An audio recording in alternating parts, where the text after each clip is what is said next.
முருகா வெற்றிவேல் முருகனுக்கு அரோகரா. அனைவருக்கும் என் அன்பான வணக்கங்கள். அனைவருக்கும் இனிய ஆடி கிருத்திகை திருநாள் நல்வாழ்த்துக்கள்.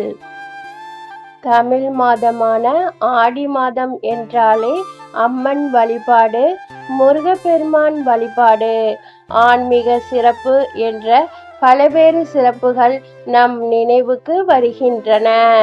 அந்த வகையில் முருகப்பெருமானுக்கு மிகவும் சிறப்பு வாய்ந்த ஒரு நாள்தான் ஆடி கிருத்திகை.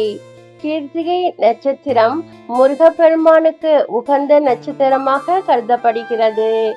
ஒவ்வொரு மாதமும் கிருத்திகை நட்சத்திரம் வந்தாலும் ஆடி மாதத்தில் வரும் கிருத்திகை மிகவும் சிறப்பாக பக்தர்களால் அனுசரிக்கப்படுகிறது. இந்த நாளில் முருகப்பெருமானை வீட்டில் எப்படி வழிபட வேண்டும், என்னென்ன பொருட்கள் வைத்து பூஜை செய்யலாம், விரதம் இருப்பவர்கள் எப்படி இருக்கலாம், ஆடி கிருத்திகையின் பின்னால் இருக்கும் வரலாறு என்ன, இந்த நாளில் என்ன பிரார்த்தனை செய்யலாம் என்பதை இந்த பதிவில் விரிவாக பார்க்கலாம். ஆடி கிருத்திகையின் வரலாறு, முருகப்பெருமானின் அவதார வரலாறு நம் புராணங்களில் மிகவும் சிறப்பாக கூறப்படுகிறது. ஒரு காலத்தில் அசுரர்கள் கொடுமை அதிகரிக்கும் போது தேவர்கள் மிகவும் துன்பப்பட்டனர். அப்போது உலகை காப்பதற்காக சிவபெருமான் தெய்வீக சக்தியில் இருந்து முருகப்பெருமான் அவதரித்ததாக புராணங்கள் கூறுகின்றன. சிவபெருமானின் நெற்றிக் கண்ணில் இருந்து தோன்றிய 6 தீப்பொறிகள் சரவண பொய்கையில் 6 குழந்தைகளாக தோன்றின. அந்த 6 குழந்தைகளும் கார்த்திகை பெண்கள் அன்புடன் வளர்த்ததாக புராண வரலாறு கூறுகிறது. பின்னர் பார்வதி தேவி அந்த 6 குழந்தையும் ஒன்றாக அணைக்கும் போது 6 முகங்களை கொண்ட ஆறுமுக பெருமானாக முருகன் விளங்கினார். இதன் காரணமாக கிருத்திகை நட்சத்திரம் முருகப்பெருமானுடன் மிகவும் நெருங்கிய தொடர்புடையதாக கருதப்படுகிறது.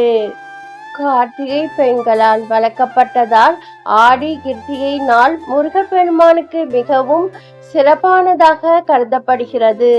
அதனால்தான் பக்தர்கள் கிருத்திகை நாளில் முருகப்பெருமானை வழிபட்டு தீபம் ஏற்றி விரதம் இருந்து முருகன் நாமத்தை சொல்லி வழிபடுகின்றன. ஆடி கிருத்திகை ஏன் சிறப்பு? ஆடி மாதம் தமிழர்களின் ஆன்மீக வாழ்க்கையில் மிகவும் முக்கியமான மாதமாகும். இந்த மாதத்தில் பல தெய்வங்களுக்கு சிறப்பு வழிபாடுகள் நடைபெறுகின்றன. ஆடி மாதத்தில் வரும் கிருத்திகை நட்சத்திர நாளில் முருகப்பெருமானை வழிபடுவதற்கு மிகவும் உகந்த நாளாக பக்தர்கள் கருதுகின்றன.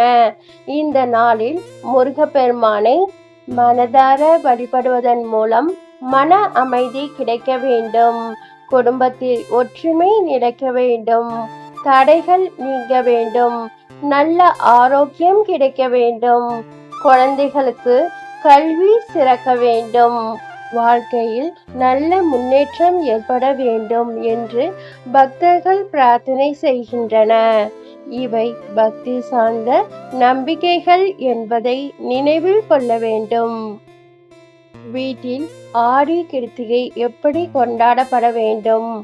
ஆடி கிருத்திகை அன்று பெரிய அளவில் பூஜை செய்ய முடியாவிட்டாலும் பரவாயில்லை, நாம் தூய்மையான மனதோடு செய்ய வேண்டும். எளிய வழிபாடே மிகவும் முக்கியம்.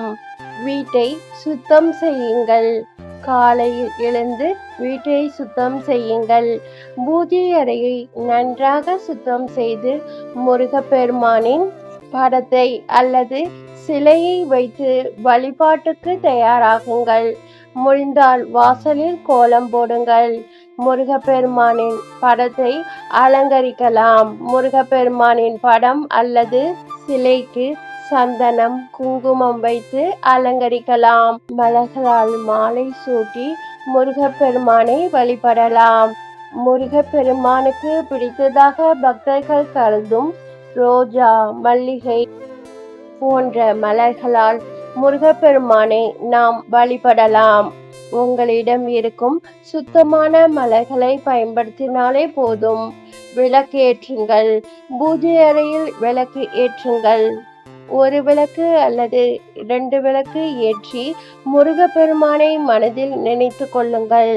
விளக்கு ஏற்றும் போது வேல்வேல் முருகா, வெற்றிவேல் முருகா என்று பக்தியுடன் சொல்லலாம்.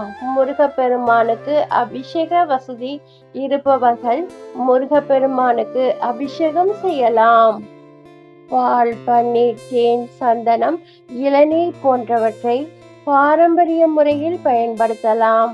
ஆனால் வீட்டில் சிலை இருந்தால் அதன் பொருள் மற்றும் பராமரிப்பு முறைக்கு ஏற்றவாறு மட்டுமே அபிஷேகம் செய்யுங்கள். அபிஷேகம் செய்ய முடியாதவர்கள் கவலைப்பட வேண்டாம். முருகப்பெருமானின் படத்துக்கு சந்தனம், குங்குமம் வைத்து மலர் வைத்து வழிபட்டாலே போதும். நெய்வேத்தியம் முருகப்பெருமானுக்கு வீட்டில் எளிமையான பிரசாதம் செய்தால் போதும். உங்களால் முடிந்தால் பஞ்சாமிர்தம், பழங்கள், சர்க்கரை பொங்கல், சுண்டல், பால், தேன், இளநீர் போன்றவற்றை நெய்வேத்தியமாக படைக்கலாம்.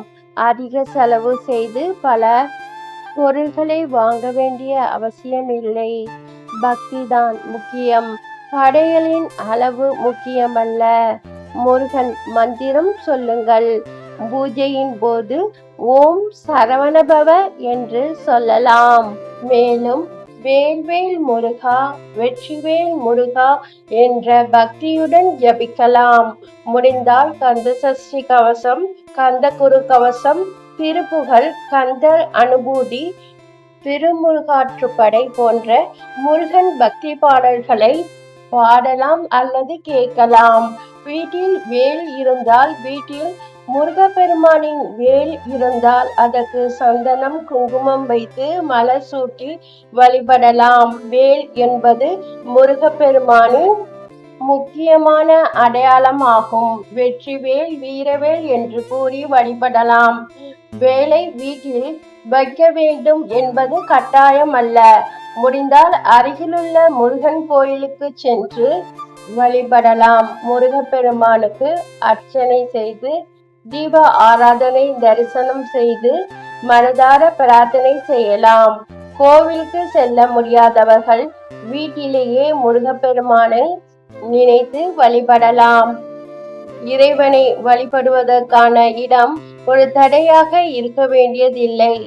ஆடி கிருத்திகை அன்று குடும்பத்தினர் அனைவரும் ஒன்றாக அமர்ந்து முருகப்பெருமானின் நாமத்தை சொல்லலாம். குழந்தைகளுக்கு முருகப்பெருமானின் கதைகளை சொல்லலாம்.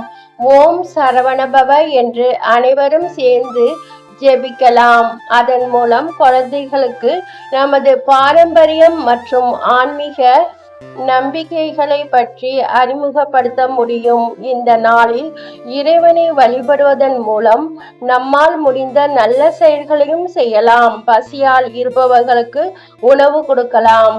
வயதானவர்களுக்கு உதவி செய்யலாம். தேவை உள்ளவர்களுக்கு நம்மால் முடிந்த உதவியை செய்யலாம். பறவைகள் மற்றும் விலங்குகளுக்கு உணவு அல்லது தண்ணீர் வைக்கலாம். அனைவர்களிடமும் அன்பாக பேசலாம்.